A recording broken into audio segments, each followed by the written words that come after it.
নমস্কার বন্ধুরা, আমি সৌম্যদীপ ঘোষ, ভারতীয় বিজ্ঞান ও যুক্তিবাদী সমিতির দলদলি গড়বেতা শাখার একজন সদস্য। আজকে আপনাদের কাছে সাপে কাটা চিকিৎসা সম্পর্কে কয়েকটি কথা বলবো। প্রতি বছর ভারতবর্ষে প্রায় 1,00,000 মানুষ সাপের কামড়ে প্রাণ হারায়। এই মৃত্যু আমরা একটু চেষ্টা করলেই আটকাতে পারি, শুধু একটু সচেতনতার প্রয়োজন। এই উদ্দেশ্যেই আপনাদের কাছে কয়েকটি বার্তা দিতে চাই। দেখুন, ভারতবর্ষে শতাধিক প্রজাতির সাপ পাওয়া গেলেও মাত্র গুটি কয়েক সাপ বিষধর, এবং আমাদের বিশেষ করে পশ্চিমবঙ্গে মাত্র 6টি বিষধর সাপ পাওয়া যায়। এই বিষধর সাপগুলোকে যদি আমরা চিনে নিই এবং কী কী করা উচিত কী কী করা উচিত নয় জেনে নিই, তাহলে আমরা এই মৃত্যু আটকাতে পারি। দেখুন, যে কটা আমাদের পশ্চিমবঙ্গে সাপের প্রজাতি পাওয়া যায় তার বেশিরভাগই নির্বিষ। মাত্র 6টি সাপ বিষধর। এই বিষধর সাপগুলির মধ্যে মাত্র 4টি সাপ আমাদের দক্ষিণবঙ্গের লোকালয়ে পাওয়া যায়। বাকি যে দুটি বিষধর সাপ আমরা বললাম যে দক্ষিণবঙ্গের লোকালয়ে পাওয়া যায় না, সেই দুটি বিষধর সাপ হলো শাঁখামুতি এবং শঙ্খচূড় অর্থাৎ কিংকবরা। শাঁখামুতি দেখবেন খুবই শান্ত প্রকৃতির এক সাপ, হলুদ কালো গোটা শরীরে ব্যান্ড থাকে, ত্রিভুজ আকৃতির মতো হয়। কিন্তু এ সাপ কামড় দিয়েছে বিগত 10 বছরে এরকম ঘটনা আমাদের কানে আসেনি। আর শঙ্খচূড় কিংকবরা মারাত্মক বিষধর হলেও আকৃতিতে খুব লম্বা হওয়ার কারণে একটু পাহাড়ি এলাকায় এবং জঙ্গলে থাকে। বাকি আর 4টি বিষধর সাপ রয়েছে। এই বিষধর সাপগুলিকে চিনে নিতে হবে। এক হচ্ছে কোবরা, দুটো থাকে মোটামুটি, গোখরো কেউটে। এই দুটি সাপই মারাত্মক বিষধর। এরা নার্ভ ধ্বংসকারী বিষ থাকে, অর্থাৎ নিউরোটক্সিন বিষ। আমাদের শরীরে উপযুক্ত মাত্রায় বিষ গেলে আমরা মারা যাব। এই সাপ চেনার খুবই সহজেই চেনা যায়, যেহেতু এদের ফোনা থাকে। আমরা এখন ধান জমিতে চাষ করতে যাই, যে পুকুরের ধারে অনেকে যায়, এখানে কিন্তু কেউটের উৎপাত খুবই বেশি, তাই একটু সচেতন হতে হবে। আরেকটি সাপ চন্দ্রবোরা। আমরা মোটামুটি সকলেই জানি রাসেল ভাইপার। এটা রক্ত ধ্বংসকারী বিষ, হেমোটক্সিন বিষ, মারাত্মক বিষধর, এবং এর কামড়ের সংখ্যা প্রতিদিন আসছে আমাদের কাছে। আরেকটি সাপ আছে যা মারাত্মক বিষধর বললেও কম বলা হয়, এশিয়া মহাদেশের অন্যতম বিষধর সাপ। প্রায় যদি একটা সরষেকে আমরা 4 ভাগ করি, তার 1 ভাগ পরিমাণ বিষ আমাদের শরীরে যায়, আমরা মারা যাব। সাপটি হচ্ছে কালাচ।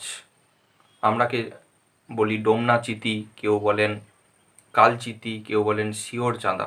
খুব শান্ত প্রকৃতির সাপ, দেখতেও খুব সুন্দর। গোটা শরীরটা কালো কুচকুচে আর সাদা সাদা গোল গোল চুড়ি পরানো আছে একদম লেজ পর্যন্ত। এই মারাত্মক বিষধর সাপ। এরপর ধরুন আপনাকে সাপে কামড়ালো, আপনি হসপিটালে গিয়ে যদি বলেন ডাক্তারবাবু আমায় চিকিৎসা দিন, ওষুধ দিন, ডাক্তারবাবু দেবেন না। ডাক্তারবাবু পুরোপুরিভাবে সাপের চিকিৎসা করেন এর সিমটম, আপনার রোগীর সিমটম বা লক্ষণ দেখে। তাই লক্ষণগুলো আমাদেরও চিনে নিতে হবে। ধরুন গোখরো কেউটে আপনাকে কামড় দিল, কামড় দেওয়ার সাথে সাথে কামড়ের লোকাল জায়গায় যন্ত্রণা করবে এবং ফুলে যাবে, এবং আপনার কিছুক্ষণ পর শ্বাস নিতে কষ্ট হবে। আরেকটি প্রধান লক্ষণ সেটা হচ্ছে টোসিস, অর্থাৎ চোখের পাতা পড়ে আসবে। রোগীর ঘুম ঘুম পাবে, সে কিছুতেই চোখ মিলে তাকাতে পারবে না। আর তার একটা আঙুল দেখালে সে দুটো আঙুল দেখবে, কথা জড়িয়ে আসবে, গলার স্বর ভাঙতে থাকবে, গলার আপ ঘিঁটতে কষ্ট হবে। এটা গোখরো কেউটের কামড়ের এক লক্ষণ। চন্দ্রবোরার কামড়ে গোখরো কেউটের মতোই কামড়ের জায়গায় দাগ এবং যন্ত্রণা হতে পারে, এবং অনেক সময় দাঁতের মাড়ি দিয়ে রক্ত পড়তে পারে, নাক দিয়ে রক্ত পড়তে পারে, চোখের এই ভেতরে সাদা অংশ যেন লাল টকটকে হয়ে যায়, চোখের তারার পাশে যেন রক্ত জমে থাকে, এরকম মনে হতে পারে। পেচ্ছাপ দিয়েও অনেক সময় রক্ত আসে। এটা চন্দ্রবোড়ার কামড়ের এক প্রধান লক্ষণ। কিছু ক্ষেত্রে টোসিসেরও লক্ষণ প্রকাশ পায়। আরেকটি যে বিষধর সাপ, যেটাকে আমরা রহস্যময়ী বললাম, সেই রহস্যময় সাপটি মূলত রাত্রেবেলায় বের হয় এবং একটু আরামপ্রিয় সাপ বলি, কালাচ অর্থাৎ ডমনাচিতি। এই সাপ রহস্যময় কেন? কামড় দিলে কামড়ের জায়গায় দাগ, যন্ত্রণা কিচ্ছু থাকে না। No local sign, no local pain. অর্থাৎ আপনাকে রাত্রিবেলায় শুয়ে আছেন মশারি না খাটিয়ে মেঝেতে, কামড় দিয়ে চলে গেলে সকালে উঠে আমরা একটি মৃতদেহও পেতে পারি। সেক্ষেত্রে বুঝবো কি করে? লক্ষণ কি? এর ক্ষেত্রেও একই লক্ষণ। সাপের কামড়ের একটা বড় লক্ষণ হচ্ছে এই টোসিস। তার চোখের পাতা পড়ে আসবে, রোগী কিছুতেই চোখ মিলে তাকাতে পারবে না।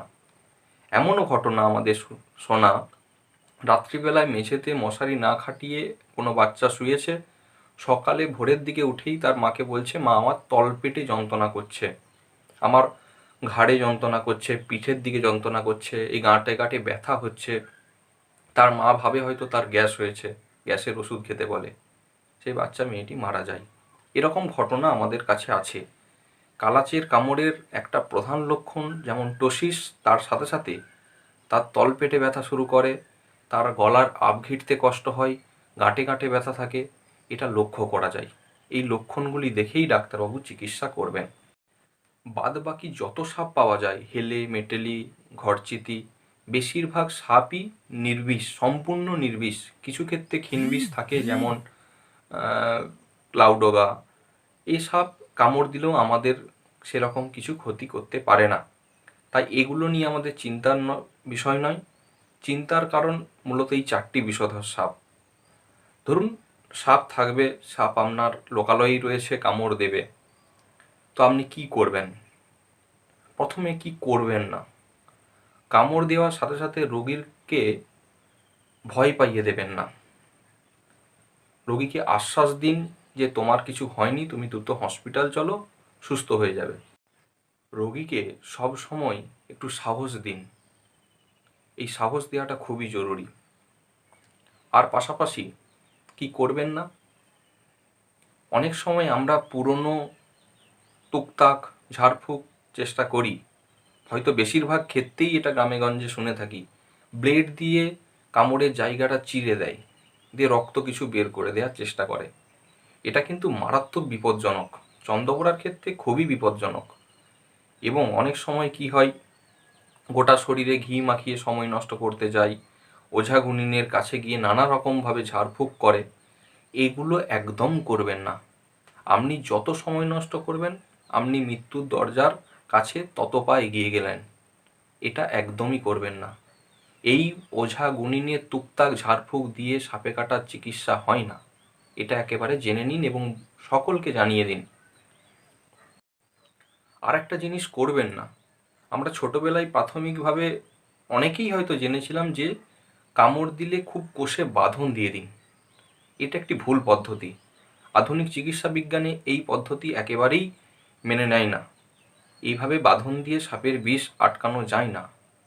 আপনি কোনোভাবেই কষে বাঁধন দেবেন না, চন্দ্রবোড়ার ক্ষেত্রে মারাত্মক বিপজ্জনক। আপনি এটা করতে পারেন, হয়তো একটা স্কেল বা লাঠি দিয়ে, যাতে নাড়াচাড়া না হয় তার জন্য হালকা গামছা দিয়ে বেঁধে দিতে পারেন। এগুলো কোনো কষে বাঁধন দিয়ে একেবারে বিপদ ডেকে আনবেন না। যতটা সম্ভব নাড়াচাড়া না করে রোগীকে নিয়ে যাবেন। এবার প্রশ্ন হলো, আপনি রোগীকে হাসপাতালে নিয়ে যাবেন, কোথায় নিয়ে যাবেন? দূরে কোনো একটি হাসপাতাল, ধরুন মহকুমা হাসপাতাল বা জেলা সদর হাসপাতালে, যেখানে খুব ভালো চিকিৎসা হয়? না, আপনার সাপে কাটার চিকিৎসা হবে আপনার গ্রামীণ হাসপাতালেই। কোথায়? আপনার বাড়ির কাছের যে গ্রামীণ হাসপাতাল রয়েছে, যেখানে রাত্রিবেলায় ডাক্তারবাবু থাকেন এবং সাপে কাটার চিকিৎসার ওষুধ থাকে, সেখানেই আপনার চিকিৎসা হবে। এবং গ্রামীণ হাসপাতালে সাপের চিকিৎসা হচ্ছে এবং সম্ভব। আপনার দূরে যাওয়া মানে সময় নষ্ট করা। এই সাপে কাটা এড়াতে আপনি কি কি করতে পারেন? দেখুন, আমরা মূলত যারা গ্রামেগঞ্জে থাকি, বেশিরভাগ সময় গ্রীষ্মকালে মেঝেতে মাটিতে শুই, একটি মাদুরি বা তালাই পেতে। এটা যতটা সম্ভব এড়িয়ে যেতে হবে। আমাদের যতটা সম্ভব একটু উঁচু জায়গা দিয়ে শোয়ার চেষ্টা করতে হবে। শুধু শুলেই হবে না, মশারিটি খাটাতে হবে। মশারি খাটালেও হবে না, মশারি খাটানোর আগে বিছানা ঝেড়ে নিয়ে মশারিটি গুঁজে তারপর শুতে হবে। অনেক সময় কালাজ এই বিছানায় আগে থেকেই থাকে, মশারি খাটালেও কামড় দিতে পারে। আর আমরা যারা মূলত চাষের জমির দিকে যাই, বিশেষ করে ধান জমিতে যাই, এক্ষেত্রে চন্দ্রবোড়া প্রায়ই কামড় দেয়। ওখানকার চাষিরা ওদের পায়ে মোটা বস্তা দিয়ে পায়ের হাঁটু পর্যন্ত একটি জুতোর মতো করে নিয়েছে। এর ফলে সাপ কামড় দিলে অনেকটা মোটা হওয়ার কারণে বিষদাঁত নাও ঢুকতে পারে। এটাও আপনারা করতে পারেন। আর রাত্রিবেলায় বের হওয়ার সময় অবশ্যই টর্চটি নেবেন, আর একটু পা ঠুকে ঠুকে চলবেন, বা লাঠি থাকলে আগে একটু লাঠি দিয়ে ডেরে নেবেন, বা আগে রাস্তাটা একটু দেখে নেবেন যে সাপ আছে কিনা। বাড়ির যদি কুকুর বা বেড়াল থাকে সাথে নিয়ে গেলে আরও ভালো কথা। আমরা বাড়ির মধ্যে যেসব ইঁদুরের গর্ত রয়েছে সেই ইঁদুরের গর্ত দ্রুত বুঝিয়ে ফেলুন। এই ইঁদুরের গর্তে ইঁদুর খেতেই কিন্তু সাপ আসে, এবং এই ইঁদুর আমাদের প্রচুর ক্ষতি করে। আমাদের প্রধান শত্রু সাপ নয়, ইঁদুর বলতে পারেন। ইঁদুর আমাদের চাষের ফসলের প্রচুর ক্ষতি করে, বাড়িও মাটির বাড়ি অনেক ক্ষেত্রেই নষ্ট করে দেয়। তাই ইঁদুরের গর্ত যতটা সম্ভব বোঝান। পৃথিবীর সাপে কাটার একটি ওষুধ অ্যান্টি স্নেক ভেনম সিরাম অর্থাৎ এভিএস। এটিও সাপের বিষ থেকেই তৈরি হয়। সাপের বিষ সংগ্রহ করে তা মিশিয়ে ঘোড়ার শরীরে অল্প অল্প করে দিয়ে ঘোড়ার শরীর থেকে সিরাম সংগ্রহ করে এই এভিএস তৈরি হয়।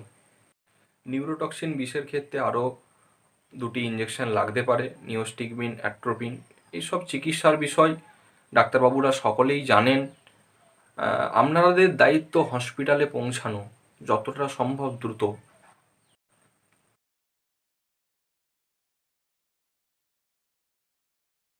অনেক সময় এটাও দেখেছি যে অ্যাম্বুলেন্স বা 4 চাকা মারুতি গাড়ির জন্য অনেকে অপেক্ষা করেন। এটা একদম করবেন না।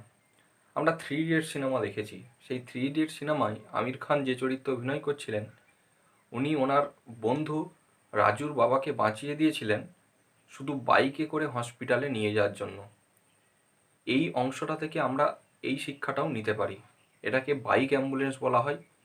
অর্থাৎ আপনি যদি রোগীকে কোনো মারুতি বা 4 চাকা অ্যাম্বুলেন্সের জন্য ওয়েট না করে বাইকে বসিয়ে আপনি পিছনে অন্য একজনকে বসিয়ে হসপিটালে নিয়ে যান, রোগীটি সম্পূর্ণ সুস্থ হয়ে যেতে পারে। কেননা সময়টি খুবই গুরুত্বপূর্ণ। আপনি 1 মিনিট সময় নষ্ট করছেন, মানে 1 মিনিট আপনি মৃত্যুর দিকে এগিয়ে গেলেন। সময় খুবই গুরুত্বপূর্ণ, খুব খুব গুরুত্বপূর্ণ শুধু সময়। বিশেষ করে চন্দ্রবড়ার ক্ষেত্রে আপনি যদি বেশি দেরি করেন, আপনার কিডনি আস্তে আস্তে নষ্ট হয়ে যাবে, প্রয়োজনে ডায়ালিসিস দিতে হবে। তাই একদম দেরি করবেন না। পরিভাষায় আমরা বলি রুল অফ 100, অর্থাৎ রোগীটি 100 মিনিটের মধ্যে যদি 100 ml এভিএস পেয়ে যায়, রোগীটি 100% বেঁচে যাবে। অর্থাৎ আমরা বুঝতে পারছি সময়টা কতটা গুরুত্বপূর্ণ। আমাদের কাছে এরকম এক গল্পও রয়েছে। বাঁকুড়ার বিষ্ণুপুর মহকুমা হাসপাতালে রাত্রিবেলায় এক পেশেন্ট এবং পেশেন্টের কিছু সঙ্গী সাথীরা আসে। ডাক্তারবাবু যথারীতি 20 WBCT টেস্টের জন্য রক্ত টানেন এবং টেস্ট টিউবে রাখেন। আধ ঘন্টা 20 মিনিটের জন্য অপেক্ষা করেন। কিন্তু রোগীর পাশাপাশি যে সঙ্গীরা থাকে তারা এসে ডাক্তারবাবুদের সঙ্গে দুর্ব্যবহার করেন। ওনারা বলতে থাকেন, এটা ল্যাবে এখনও রক্তটি পাঠানো হয়নি কেন? আসলে এই 20 WBCT টেস্ট হলো 20 minute whole blood clotting test. এই কামড়ের যে চন্দ্রবোড়ার কামড় ছিল কিনা এটা নিশ্চিত হওয়ার জন্য এই পরীক্ষা করা হয়। আপনি যে কোনো আননোন বাইট নিয়ে হসপিটালে পৌঁছালেও ডাক্তারবাবুরা 20 WBCT টেস্ট করবেন। যদি রক্ত তঞ্চন হয়ে যায় অর্থাৎ জমাট বেঁধে যায় তাহলে চন্দ্রবোড়া নয়, এটা ডাক্তারবাবুরা বুঝতে পারেন।